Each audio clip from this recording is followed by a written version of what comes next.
Mummy जी, आप हमेशा मुझे ही समझाती हो, पर छोटी बहू को कुछ नहीं कहती। इस वाक्य ने मेघा के अंदर लावा उबाल दिया। वह चुप नहीं रह सकती थी और आज उसका गुस्सा विनीता के खिलाफ फट पड़ा। संघर्ष के इस क्षण में दोनों देवरानी और जेठानी के बीच का रिश्ता दरकने लगा। संजय, जो हमेशा चुप्पी साधे रहता था, इस बार भी मौन दर्शक बना रहा। विनीता, जो हमेशा अपनी मर्जी के अनुसार चलती थी, ने अपने स्वार्थ पर कोई ब्रेक नहीं लगाया। मेघा के प्रति उसकी उपेक्षा को देखना संजय को उदास करता था, पर उसकी सोच थी कि बड़ा बेटा होने के नाते उसे स्थिति को संभालना चाहिए। विवाह के समय विनीता और मेघा की शादी एक ही दिन हुई थी, लेकिन सामाजिक स्थिति ने मेघा को दबाव में लाने का काम किया। इस संघर्ष में मेघा जी जान से अपनी बात रखना चाहती थी। 1 साल का धैर्य अब सीमा पार कर चुका था। घर का माहौल, जो पहले प्रेम और सामंजस्य से भरा था, अब एक संघर्ष के मैदान में बदल गया था। मेघा चाहती थी कि हर रिश्ते में सम्मान और सहयोग हो, लेकिन विनीता और उसके स्वार्थी रुख ने उसे हताश कर दिया। जब मेघा ने विनीता से साफ बोला कि वे एक घर में रहते हैं और उसे भी बराबरी का मौका मिलना चाहिए, तो निश्चित रूप से वह विनीता को चौंका देने वाला था। विनीता ने इसका उत्तर नकारात्मक रखा, और जब मेघा ने इस पर उग्रता दिखाई, तब सासू माँ का डंडा सामने आया। परिवार के भीतर संघर्ष ऐसे ही होता है। छोटी बहू का ख्याल रखना, जेठानी की जिम्मेदारियों का भार उठाना और तभी अपने हक की बातें करना एक कठिन कार्य है। संजय जैसे पति के लिए यह सब देखना बेहद मुश्किल था, जो अपनी पत्नी का दर्द समझता था, लेकिन उसकी आवाज विलीन होती जा रही थी। अंततः घर का माहौल एक नए मोड़ पर आ गया।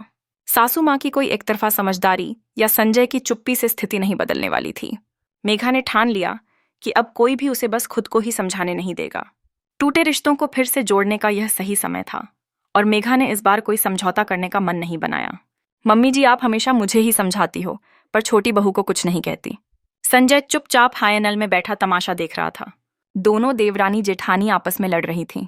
आज उसकी पत्नी मेघा चुप होने की जगह बराबर बोल रही थी, लेकिन मजाल संजय एक शब्द भी बोल गया हो। देवरानी विनीता गलत होते हुए भी अपनी गलती मानने को बिल्कुल भी तैयार नहीं हो रही थी। संजय ने मेघा को चुप कराने की कोशिश भी की, पर आज तो मेघा जैसे शेर पर सवार थी, किसी के रोके नहीं रुक रही थी। आखिर मन के अंदर का भरा हुआ सारा मवाद निकल निकल कर बाहर आ रहा था। आखिर सहन करते करते 1 साल हो चुका था। विनीता शुरू से ही तेज तर्रार रही है। हमेशा अपना काम मेघा पर डालकर खुद आराम से रहती थी। सासू माँ की तारीफ कर करके उन्हें अपने वश में कर रखा था। विनीता और मेघा की शादी एक ही दिन हुई थी, पर क्योंकि मेघा का पति बड़ा था, इसलिए मेघा का दर्जा जेठानी का था। मेघा पूरे परिवार को साथ लेकर चलने पर विश्वास करती थी, इसलिए कभी किसी काम से इनकार नहीं करती, जबकि विनीता को सिर्फ अपने और अपने पति से मतलब था। ज्यादा से ज्यादा हुआ तो सास ससुर का कर दिया। विनीता जब भी कहीं घूमने जाती थी तो मेघा पूरे घर का खाना बनाती थी, लेकिन जब मेघा अपने पति के साथ कहीं घूमने जाती थी तो विनीता सिर्फ और सिर्फ अपने पति का और सास ससुर का खाना बनाकर रखती थी। शुरू में मेघा ने जब इसके खिलाफ बोला तो सासू माँ ने कहा, ये तो छोटी है, भूल जाती है। उसे लगा कि तुम बाहर से खाकर आओगी, बाहर से सूखे कपड़े भी उठाकर लाना होता तो विनीता हमेशा सबके कपड़े ले आती, पर मेघा और संजय के कपड़े उठाकर नहीं लाती। जब मेघा ने इस बारे में संजय से कहा तो संजय ने भी उसे ही समझाया, मेघा तुम बड़ी हो, तुम्हें तो परिवार को एक करके चलना है, इसे उसकी भूल समझकर माफ कर दो। संजय की आदत थी कि वो हमेशा मेघा को ही समझाता था, पर कभी मेघा के पक्ष में नहीं बोलता था, जबकि वो अच्छी तरह से जानता था कि मेघा गलत नहीं है। पर बड़ा बेटा बड़ी जिम्मेदारी की सोच वाला संजय गलत और सही में गलत का ही साथ दे देता, और मेघा को इस बात से बहुत दुख होता था। और आज भी यही हुआ। मेघा और संजय आज मेघा की बुआ से मिलने अस्पताल गए हुए थे। पीछे से विनीता ने अपना और अपने पति और सास ससुर के लिए खाना बना लिया, लेकिन मेघा और संजय का खाना नहीं बनाया। मेघा जब अस्पताल से आई तो उसे बहुत जोरों से भूख लग रही थी, लेकिन घर आकर देखा तो खाना ही नहीं था, क्योंकि सब लोग खाना खा चुके थे, इसलिए पीछे कुछ बचा नहीं।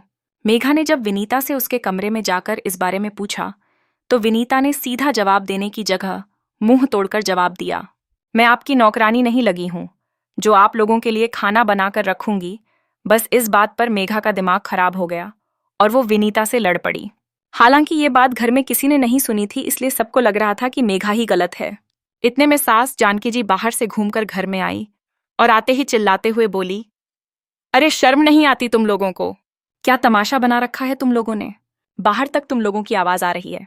गली मोहल्ले के लोग, यहाँ तक कि आते जाते लोग घर के बाहर खड़े होकर तमाशा देख रहे हैं। अच्छा तमाशा बना रही हो हमारे घर का? चुप हो जाओ दोनों और अंदर कमरे में जाओ। नहीं मम्मी जी, आज तो फैसला होकर ही रहेगा, मेघा ने कहा।